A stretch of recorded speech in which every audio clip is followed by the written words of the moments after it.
विधवा बहू का फैसला। महक की शादी रोहन से होती है।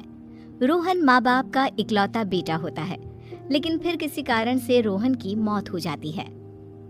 बेटा महक, तेरे आगे इतनी बड़ी जिंदगी है, फिर बच्चों की भी जिम्मेदारी।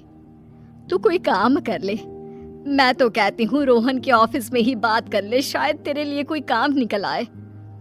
हाँ माँ जी, मैं भी यही सोच रही थी, लेकिन कैसे बात करूं, किससे बात करूं, कुछ समझ में नहीं आ रहा। अब वो क्या नाम था रोहन का जो दोस्त हुआ करता था, पहले तो बड़ा आता था हमारे घर। राकेश की बात कर रहे हैं? पर वो तो रोहन के बाद से कभी आया ही नहीं, पता नहीं कहाँ है वो। आया था, एक नहीं कई बार आया था, लेकिन मैंने बाहर से ही भेज दिया। घर के अंदर झांकता रहता था, मुझे ठीक नहीं लगा। अरे आपको तो पता नहीं क्या ठीक लगता है और क्या नहीं। उसका नंबर है मेरे पास, मैं आज ही फोन करती हूँ। सास राकेश को फोन लगाती है और शाम को घर आने का न्योता दे देती है। अरे आंटी, ओहो भाग्य हमारे कि आपने घर बुलाया। मैं तो कई बार आया, लास्ट टाइम तो अंकल से मुलाकात भी हो गई थी। हाँ, वो हम लोगों को निकलना था ना कहीं उस वक्त। अरे छोड़ो ना बेटा, बोलो क्या लोगे? आपकी बहू। क्या बकवास कर रहे हो राकेश? अरे मेरा मतलब ये है कि आपकी बहू कहाँ है? भाभी जी के हाथ की चाय की बस एक प्याली मिल जाती तो। महक चाय लेकर आती है, लेकिन वो जैसे ही राकेश की ओर देखती है, उसे राकेश पसंद नहीं आता। वो अंदर जाने को होती है कि अरे भाभी जी कहाँ जा रही है? बैठिए तो सबके साथ। जी नहीं, बच्चों को खाना खिला रही हूँ, आप माँ जी से बात करें ना। अंदर जाने के बाद सास कहती है, अरे बेटा राकेश, वो क्या है ना, वैसे तो तेरे अंकल जी की पेंशन आती है, साथ ही ऊपर 2 मंजिल मकान से किराया भी, तो हम लोगों का तो अच्छा चल जाता है। लेकिन महक, उनकी चिंता आप न करें आंटी, आदेश दें बस आप तो।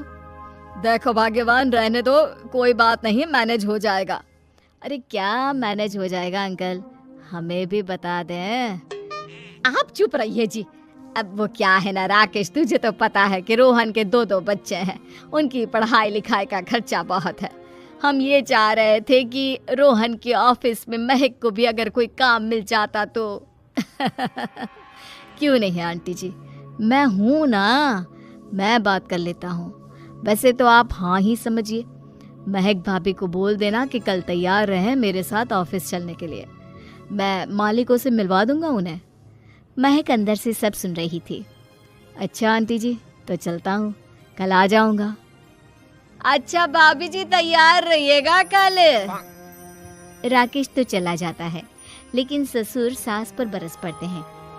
मुझे ये आदमी एक पैसे का पसंद नहीं है। तुम इसे बोल दो कि हमें कहीं नहीं करवानी बहू से कोई नौकरी। अरे क्यों नहीं करवानी? सारा पैसा मैं इसके बच्चे और इसी पर उड़ा दूंगी, तो मेरी बेटी को क्या दूंगी? जरूरत क्या है तुम्हारी बेटी को तुम्हारे पैसे की? अरे वो तो पहले ही बड़े पैसे वाले घर की बहू है। अपनी बहू की सोचो जो अब तुम्हारी बेटी जैसी है। बच्चे रोहन की आखिरी निशानी है। अरे अपना भाषण अपने पास रखो, सारा दिन घर पर बैठी रोटियां तोड़ेगी, तो काम करे ना कुछ बाहर जाकर। बहू सब सुन रही होती है।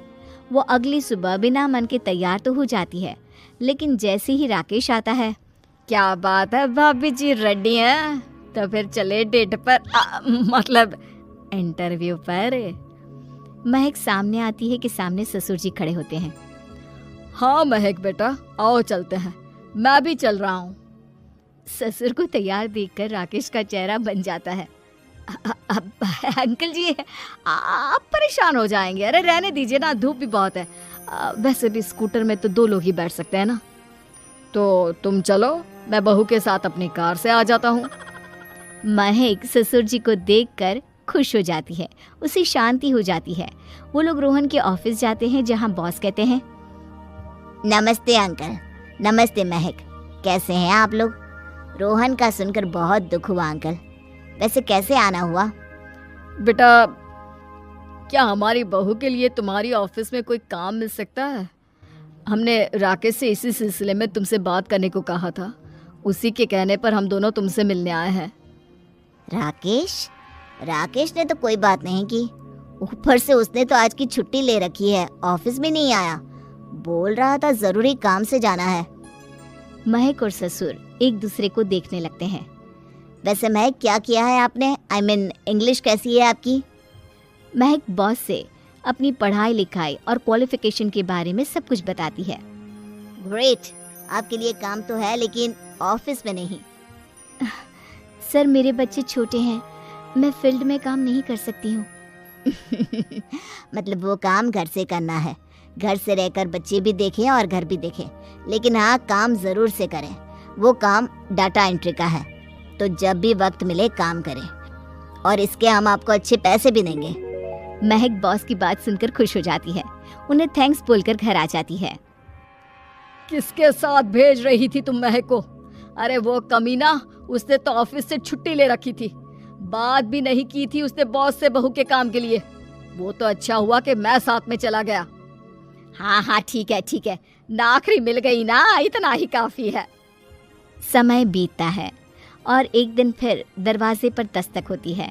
घर पर कोई नहीं था। महक दरवाजा खोलती है, देखती है तो सामने है राकेश। नमस्ते भाभी जी। नमस्ते, घर पर कोई नहीं है, आप कल आइएगा। अरे, कैसी बात कर रही हैं भाभी जी, हम तो आपकी मदद के लिए आए हैं।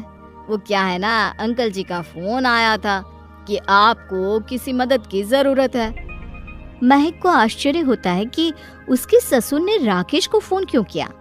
वो ससुर जी को फोन करती है लेकिन फोन नहीं लगता। नहीं, हम लोगों को किसी भी चीज की जरूरत नहीं है, आप जा सकते हैं। अच्छा, एक कप चाय तो पिला दीजिए। महक चाय लेकर आती है। चाय पीने के बाद, रोहन मेरा बहुत अच्छा दोस्त था।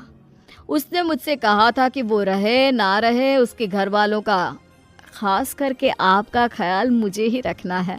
तो मैं कल फिर आऊंगा भाभी जी। नहीं, माता पिताजी है नहीं, वो 4-5 दिन बाद आएंगे। आप उन लोगों के आने के बाद ही आइएगा। मुझे ये सब ठीक नहीं लगता। अरे छोड़िए ना भाभी जी, लोगों का तो काम है कहना। मेरा मतलब है वो तो बोलते ही रहेंगे।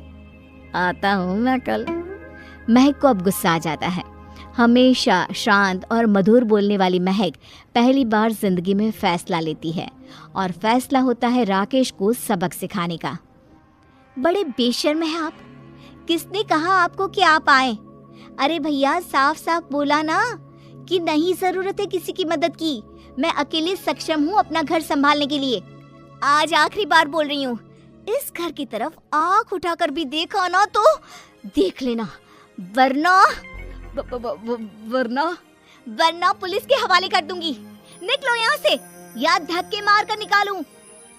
पुलिस का नाम सुनते ही राकेश वहां से 9-2-11 हो जाता है।